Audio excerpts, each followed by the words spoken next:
بسم اللہ الرحمن الرحیم۔ سورہ آل عمران آیت نمبر 113۔ لیسو سواءً، یہ یہودی سارے ایک جیسے نہیں۔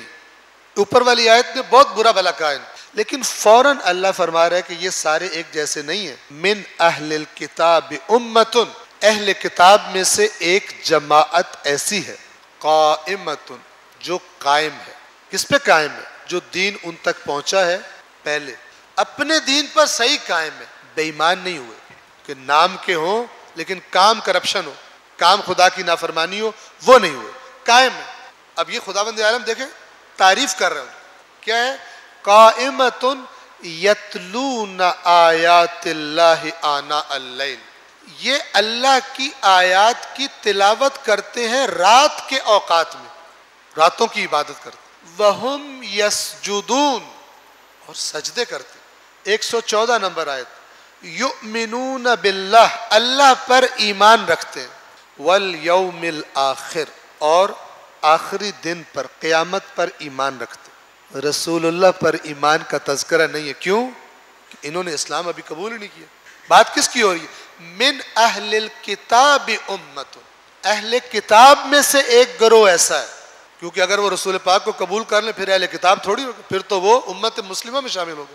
یؤمنون باللہ، اللہ پر ایمان رکھتے ہیں، والیوم الآخر، اور قیامت پر ایمان رکھتے ہیں، ویأمرون بالمعروف، امر بالمعروف کرتے ہیں، وینہون عن المنکر، اور برائیوں سے روکتے ہیں۔ یعنی یہ جو موسیٰ کی تعلیمات ہیں ان پر عمل پیرا ہے، جو ان کے یہودی برائیاں کرتے ہیں ان کو روکتے ہیں، اچھائیوں کا حکم کرتے ہیں۔ وَيُسَارِعُونَ فِي الْخَيْرَاتِ، اور اچھائی کے کاموں میں جلدی کرتے ہیں۔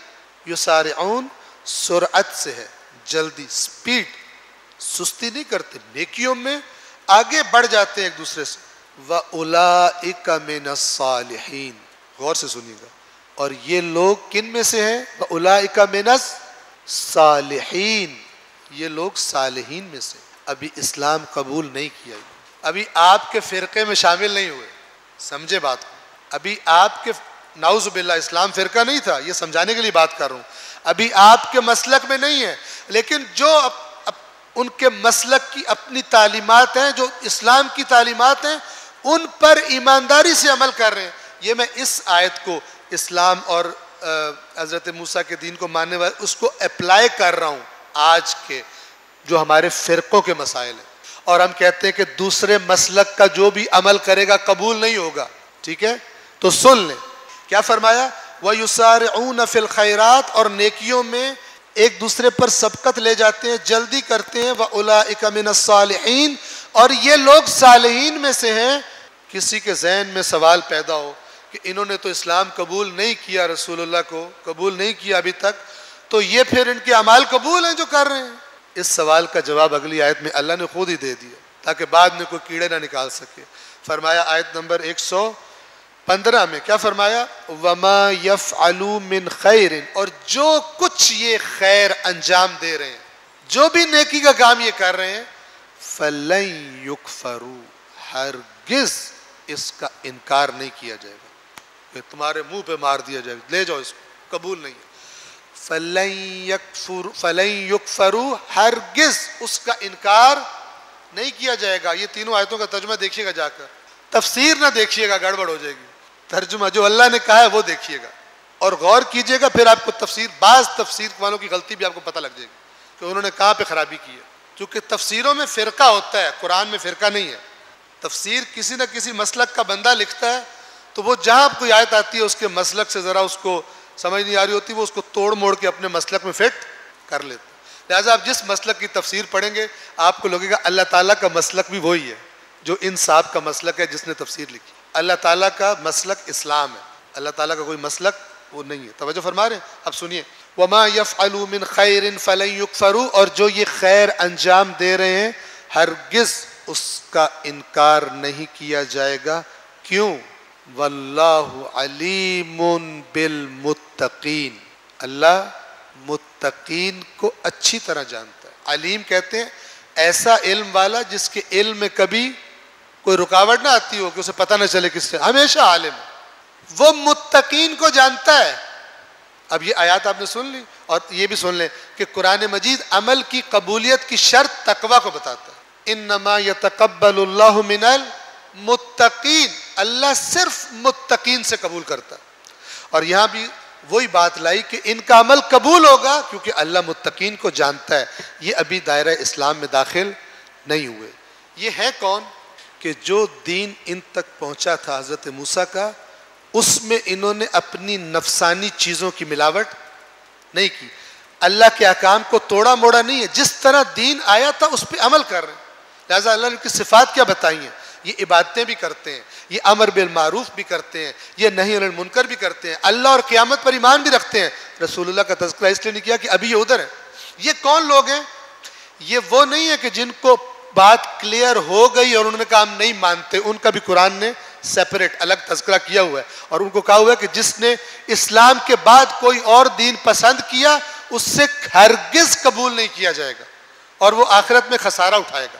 یہ ایک گروپ ہے کون, جس کو بات پتہ چلی اور اس نے کہا نہیں مانتے, ہمیں موسیٰ ہی ٹھیک ہے, ہمیں تم نہیں چاہیے. یہ وہ نہیں ہے. یہ کون ہے کہ جن پر بات واضح نہیں ہوئی لیکن ان میں ساری صفات نیک لوگوں والی موجود ہے. تو اللہ مسلمانوں سے کیا کہہ رہے ہیں کہ میں جو اتنا برا بھلا کہہ رہا ہوں یہودیوں کو, یہ مت سمجھنا سب ایک جیسے, ان میں سے اچھے بھی ہیں. تو یہ تو آیات تھی. اس کا آج کے لیے میسج کیا, آج کے زمانے میں نے کہا کہ یہ فرقہ واریت کی جڑ کاٹ سکتی ہے. وہ کیا ہے, ہر مسلک, میں اور آپ مثلا شیعہ ہیں, کوئی سنی ہے, بریلوی ہے, دیوبندی ہے, وہ اس قرآن کے فارمولے کو اپلائی کرے ان پر جو اس کا حصہ نہیں ہے. قرآن کیا کہہ رہا ہے, کوئی یہ نہ کہ جی یہ لوگ تو بہت برے ہیں دوسرے مسلک والے. نہ بھائی, قرآن مجید نے اس قوم کے بارے میں یہ الفاظ استعمال کیے ہیں, اس کے اچھے افراد کے بارے میں, کہ اس قوم سے زیادہ اللہ نے کسی قوم پہ لعنت نہیں کی جتنی یہودیوں پہ قرآن میں کی گئی. ان کے بارے میں خدا کہہ رہا ہے سب کو ایک جیسا مت سمجھو, یہ ایک جیسے نہیں ہیں, ان میں نیک لوگ بھی ہیں جن کی صفات بتائی گئی. تو اب میسج کیا ہے, توجہ فرمائیں. میسج یہ ہے کہ ہر جو بھی مسلک سے تعلق رکھتا ہے اگر وہ قرآن کو مانتا ہے تو وہ کیا کہے کہ دوسرے مسلک والے سارے ایک جیسے نہیں, ورنہ اس آیت کا ثواب تلاوت کا مشکوک ہے. وہ آیت قرآن کی جس کی بات کے میں خلاف چل رہا ہوں, تسلی رکھے اس کا ثواب, میں ذرا احتیاط سے کہہ رہا ہوں, مشکوک ہے ہی نہیں. قرآن عمل, تقاضا عمل کا کرتا ہے قرآن, اس عمل کا نتیجہ ثواب ہے. اور یہ جو کہا نا جو یہ آیت پڑھے گا اس کو اتنی نیکیاں ملیں گی, یہ ترغیب دلانے کے لیے, نہ کہ آیت پڑھو اور اس کے نافرمانی کرو ثواب تمہیں ملے گا. وہ جرم ہے قرآن کی نافرمانی کرنا, اس جرم کا ارتکاب کرو گے تو صرف تلاوتوں کا ثواب تمہارے کام نہیں آئے گا. یہ ثواب تو اس لیے تھا قرآن کو دیکھنا ثواب, قرآن کو دیکھنا ثواب, ہر لفظ کا ثواب, فلان ثواب فلان. اللہ کو یہ تھا کہ یہ آئیں گے اس ثواب کرتے تو کم از کم پڑھیں گے تو صحیح. ہم نے کہا یا اللہ ہم بڑے تیز ہیں, ہمیں وہی جہاں جو مین کام آپ چاہتے ہیں نا اس سے پیچھے پیچھے رہیں گے, ادھر نہیں آئیں گے.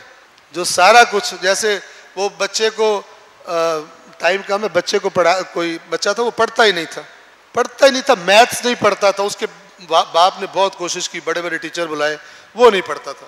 ایک ٹیچر نے کہا کہ میں پڑھا دوں گا آپ کے بچے کو, تو اس نے کہا ٹھیک ہے پڑھاؤ. تو وہ ٹیچر پہلے دن اس نے بچے کے کان میں کہا کہ میں تمہیں پڑھانے نہیں آیا ہوں, ہم تو کھیلیں گے, ٹھیک ہے نا, ہم کھیلیں گے سارا دن اور میں تمہارے ابو سے کہہ دوں گا. وہ بچہ بڑا خوش ہوا, تو وہ کھیلتے رہے, کھیل کود, یہ وہ کچھ بھی نہیں پڑھا. اور اینڈ میں جاتے ہوئے ٹیچر نے کہا میرے دوست بن گئے ہو, یہ 2 آپ کو میں ٹافیاں دے رہا ہوں. وہ 2 ٹافیاں دے کے چلا گیا. اگلے دن بھی یہی ریپیٹ ہوا, 2 ٹافیاں اور دی.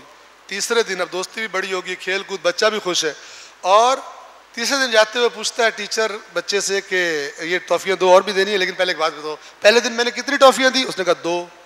اس نے کہا دوسرے دن میں نے کتنی ٹافیاں دی؟ اس نے کہا 2. کہتا ہے ٹوٹل کتنی ہوئی؟ کہتا ہے مجھے میتھس پڑھانے لگے ہو تم. ہماری وہ حالت ہے قرآن پہ عمل کے بارے میں, ہمیں ٹافیاں چاہیے لیکن ریاضی ہم نہیں سیکھیں گے. یا اللہ آپ ہمیں عمل کروانا چاہتے قرآن پہ, سوال ہی پیدا نہیں ہوتا.